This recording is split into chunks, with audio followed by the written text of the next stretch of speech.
Hi friends, ఈరోజు మరో కొత్త చేనుకి అయితే వచ్చేసాం. ఇది మనకు తెలిసిన వాళ్ళ చేనే, ఎందుకంటే ఇప్పుడిప్పుడే హాయ్ ఫ్రెండ్స్, ఈరోజు మరో కొత్త చేనుకి అయితే మనం వచ్చేసాం.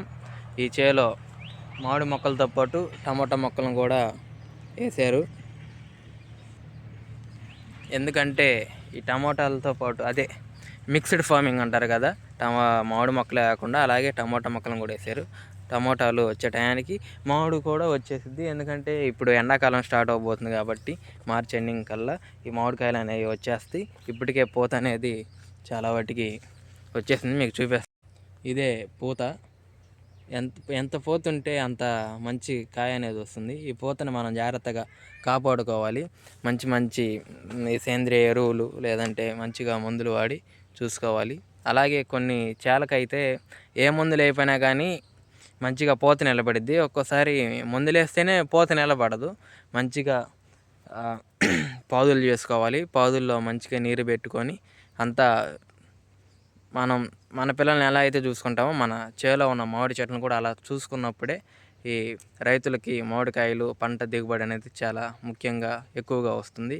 ఎరువులు టయానికి వేయాలి, మందులు టయానికి కొట్టాలి. అప్పుడే పంట బాగా నిలబడిద్ది. పూత నిలబడి పిందె అనేది కాయగా మారి ఆ కాయ మనకి ఒక బలంగా చేకూరి మనకి ఆదాయాన్ని అనేది తెచ్చిపెడుతుంది.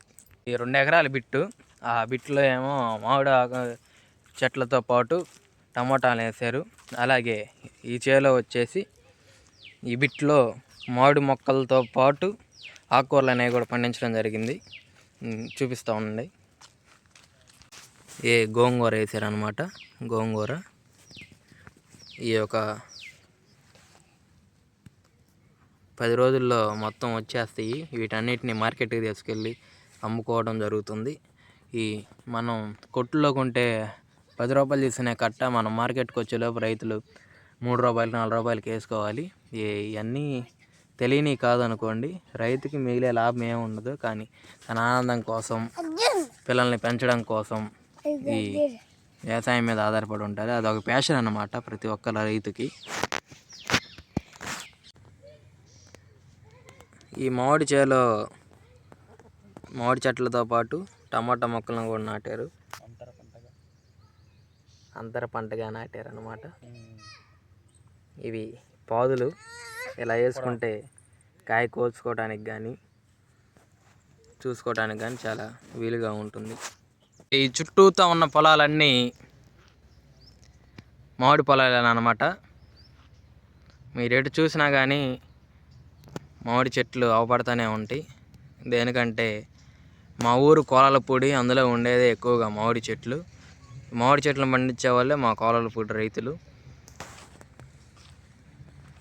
మా కోలాలపూడి మ్యాంగోస్ కావాల్సి ఉంటే నా నెంబరు కింద డిస్క్రిప్షన్లో ఇస్తాను, కాంటాక్ట్ అవ్వండి. మీకు మంచిగా చెట్టును పడిన పండ్లనే కోపించి మీకు ఇవ్వడం జరుగుతుంది. ఓకేనా? ఇది మునగ చెట్లు అన్నమాట. చేలో గట్టు లాస్ట్కి ఇలా ఆ రైతు అనేవారు మునగ చెట్లని ఇలా వేసుకున్నారు. ఎందుకంటే మన పల్లెటూరు రైతులకు తెలిసిందే కదా, గట్లు కాడ గిన్నెల కాడ కొట్టుకుంటారు. అందుకే వాళ్ళకి గుర్తుగా ఇలాంటి మొక్కల్ని, తాడి చెట్టుల్ని, వేప చెట్లని ఇలా నాటుకుంటారు.